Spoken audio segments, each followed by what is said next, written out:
Okay, we're back. I've dried the flower and I'm thrilled with how it looks. I've got a really nice feel to the center section of the flower. I like how the dark of the center section plays against this, so we're not going to mess with that much. I do think that the value of the greens and the petals of the flowers, if you thought of them in terms of black and white, they'd be about the same, which is taking away from the piece a little bit. So I'm going to darken between the flowers, under the flower, and then at the top corners. And that's going to be it. After I darken, I know I just said that'll be it, but I always play with them after that. So we're going to get that color in there. And then the last thing I'll do is once it's just about dry, I'm going to flick in some water. I don't think I'm going to flick a lot of colors. In fact, I know I'm not, but I do like the texture that flicking the water did to breaking up the wash for the background. So let's get in. I've charged up my colors already. The palette is ready to go. I have, to start with, my number 10 rosemary brush. And I've got some dark green with some purple in it. And the brush is nice and pointy. I have probably a little bit too much paint in here. I'm gonna just dab it off. I'm gonna work a little bit drier. And as we are darker in the petals up at the top, I'm gonna stay away from doing too much with them.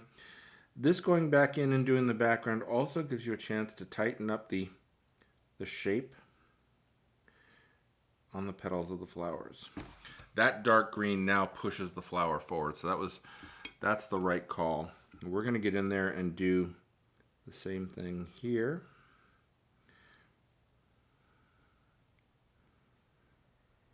Again, since the flower is dry, I can get in there with the green and make sure I got those shapes and edges, tighten up those edges a little bit. I do have to keep in mind that I have to keep these edges wet as I'm working. Very important. You don't want to get a case of the blossoms.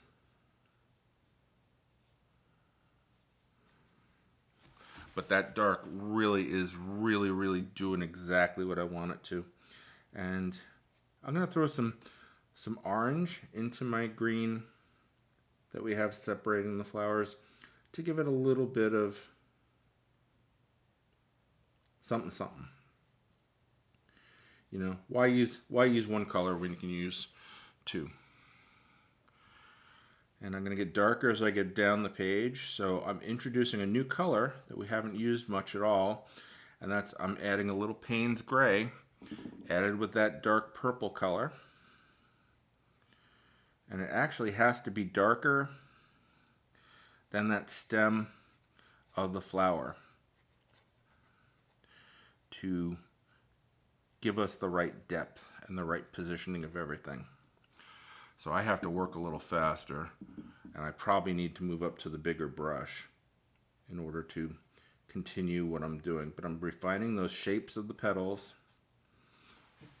and getting in there with the darker paint. I almost put my brush in the coffee again. You believe that? The nice thing is that I only have, because we have this dividing line of the stem, I only have to work on one side at a time. Because this brush is nice and pointy, even at a size 10, I can get in and crisp up that defining line of the petals with this darker color, which is really working nice. And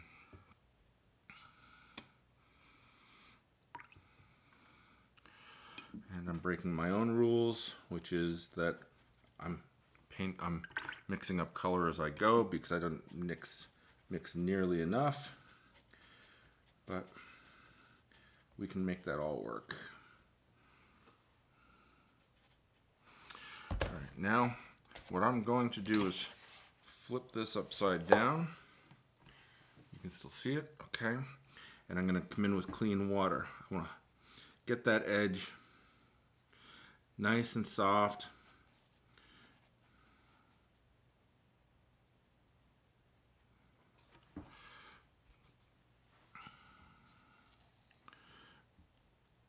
Really want to keep this area with that nice light.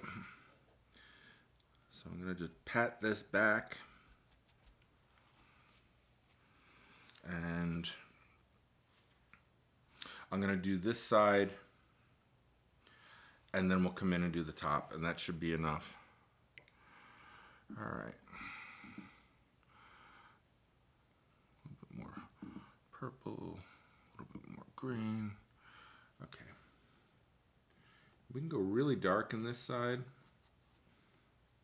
and having it be green or mostly green helps because it also separates that stem. I gotta flip this over. I can't work upside down like this. Okay. Can we still see everything? Yes. Okay. So now while we're in here,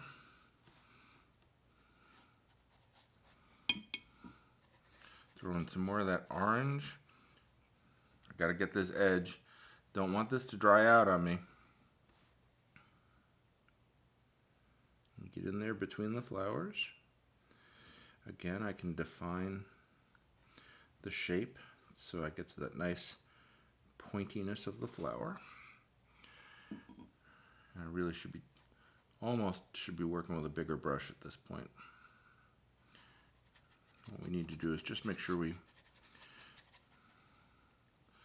keep those edges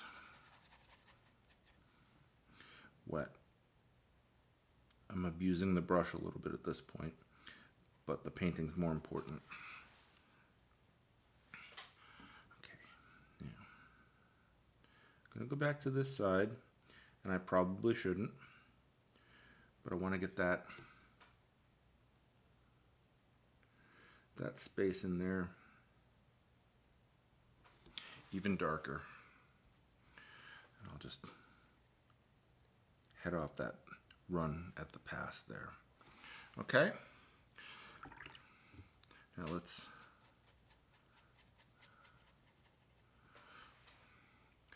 Now I'm going to flip the painting so that I can do the soft edge on this side.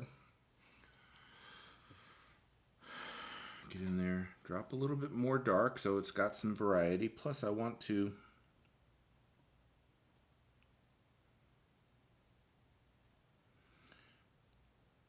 finish getting in there. Let's grab some of that orange. We'll bring some orange in right here.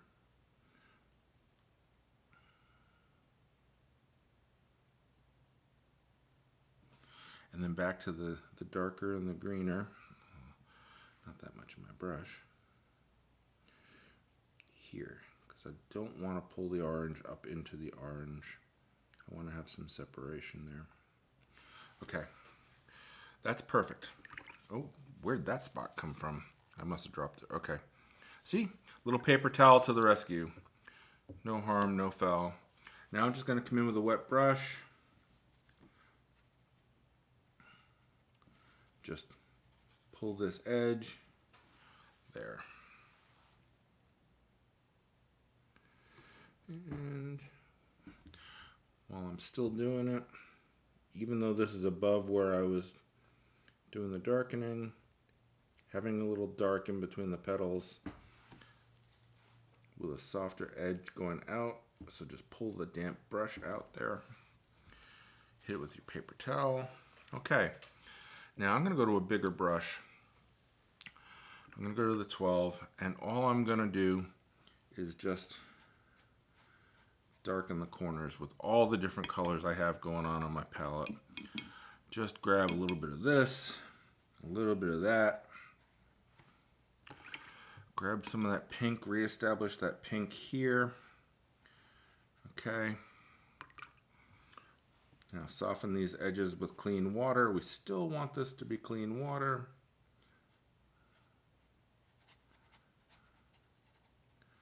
Because we don't want it to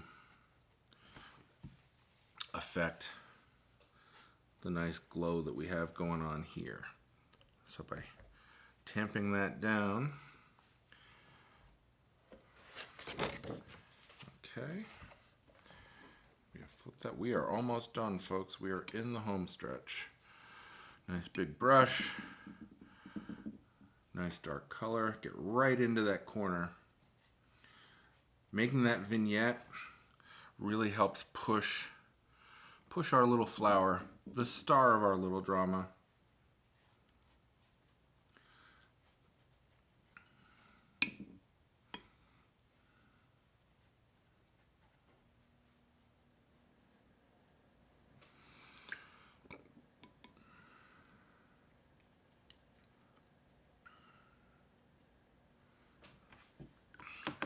All right, and same thing.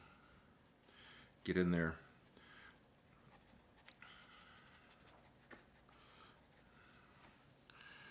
Get in there with that wet brush and then tamp it out a little bit.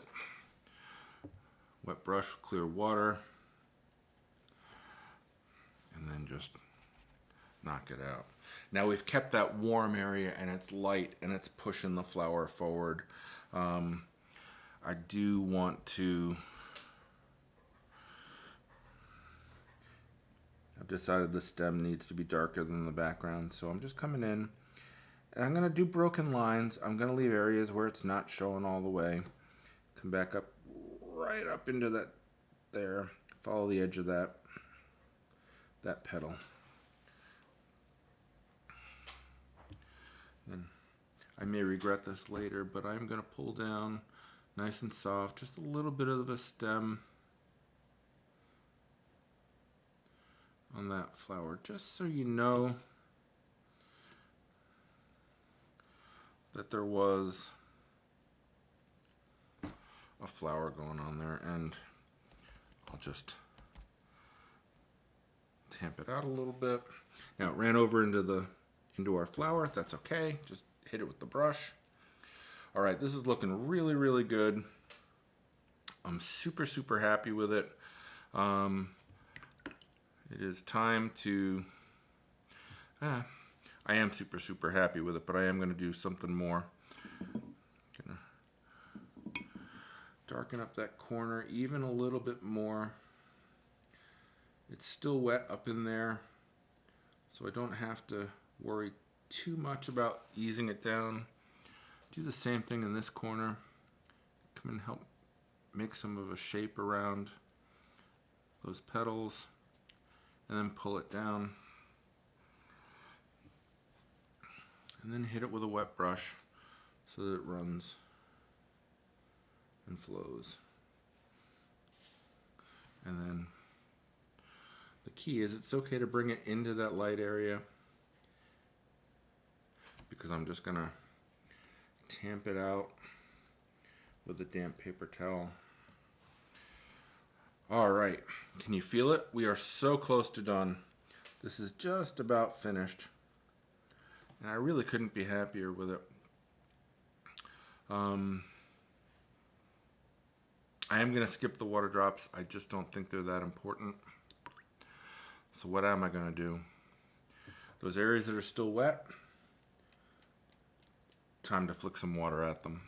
It's amazing what clean water in a fairly damp bit of paper. It's probably not going to work too much in the bottom unless I darken up that bottom even more and let it dry a little bit. So let's do that. Let's finish our vignette.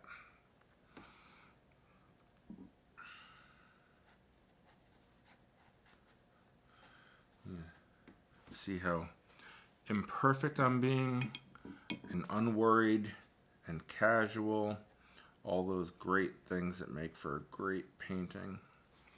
All right, now we still need to have that edge soft. Soften this edge here. We're going to let that dry for a minute and then we'll be able to flick in flick in some water. In the meantime, we can flick in some color too. I don't mind a little bit up in the top up here where it's nice and dry in that light spot. Get that one out probably. We don't want that one there. And then we can actually flick a little bit more water at these and they'll do some fun stuff. And I'm gonna pat them a little bit. We don't want too much craziness. But now down here at those edges, we can flick some water in. That'll give us a little bit of texture without doing too much. Yeah, I think we are 99% of the way there. Let's see. With some, go back and recharge your pink. Make sure it's nice and clean. And can do some of this and that. I don't want to futz too much, so I'm gonna stop here. Just soften out that edge. I like getting that underneath there.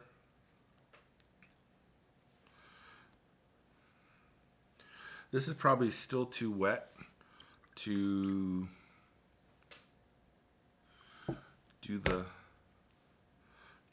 do the water drops, so we're gonna give that a minute. And in the meantime, I'm just gonna look for any areas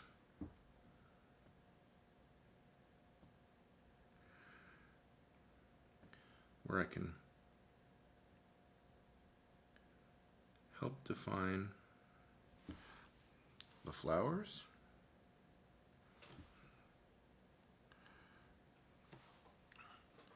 Without doing too much.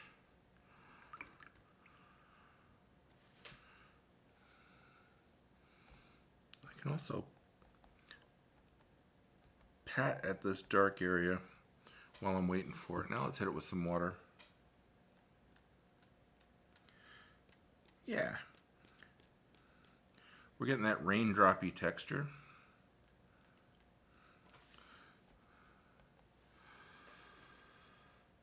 Okay, last bits. Last bits.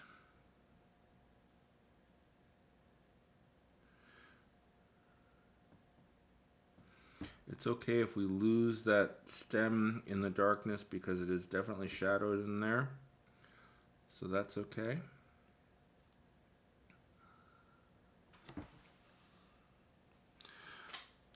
But just take off that edge. That edge. There. And that may be a little bit dark now. So just come in with a brush that's damp with water but not too wet. I think I just want to get some nice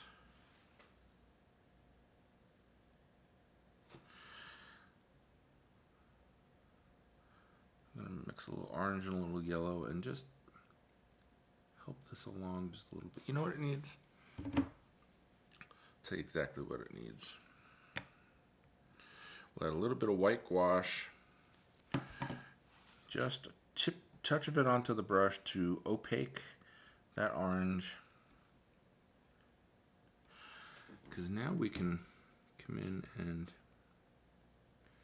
just finish this up a little bit, just like we did the dark dots. We can do some lighter dark, some orangey dots in the darker areas. Boy, now I think we really have it.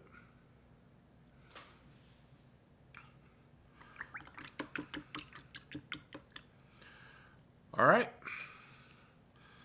So there you have it, folks. That is a coneflower. I can't wait to see what you guys come up with. I didn't need to use any gouache in the petals. I feel like just those couple of lines were plenty. It's got a softness, but it's still got some nice shape to it. And I think the green is dark enough to pull the flower forward. I do think I want to, every time I say I'm done, I realize I just want to do a little bit more. What a surprise.